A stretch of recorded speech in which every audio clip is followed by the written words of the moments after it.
Well, Center Beach had a dirt road. We had no electricity.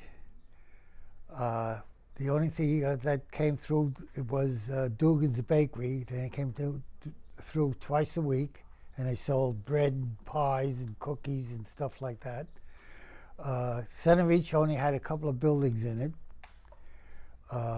When you first came into Center Beach, you had a church, and then maybe about a quarter of a mile down on the north side of Jericho Turnpike, you had a general store, which was a butcher shop, and you could buy some clothing in there too, and all kinds of vegetables and stuff.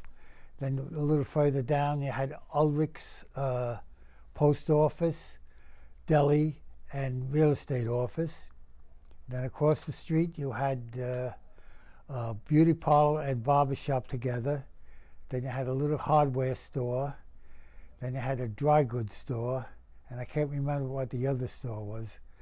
And then there was nothing all the way down until you got to, I can't remember the street name, but then there was a little farm stand.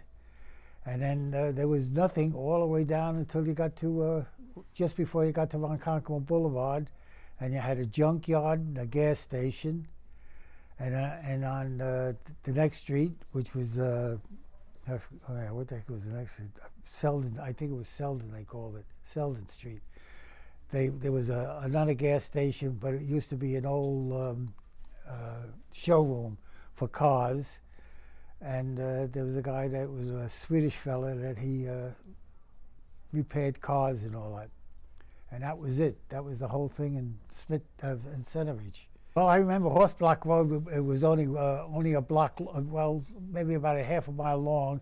And the reason why they call it Horse Block Road, the farmers on Sundays, we used to take their horses and race them. Yeah, they used to race them down the street, you know.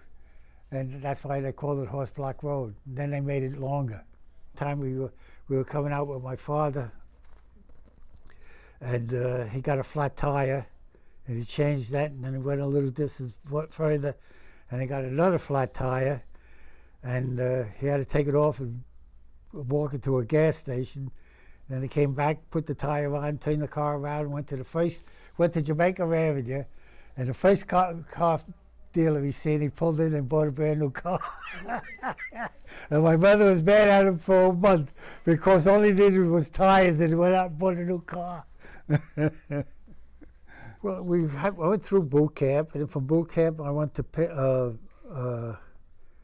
Lejeune, and then I went to 29 Palms, and then I went to Pendleton. Well, as a matter of fact, when I got into Pendleton, it was 1952, and we made a movie called what the heck?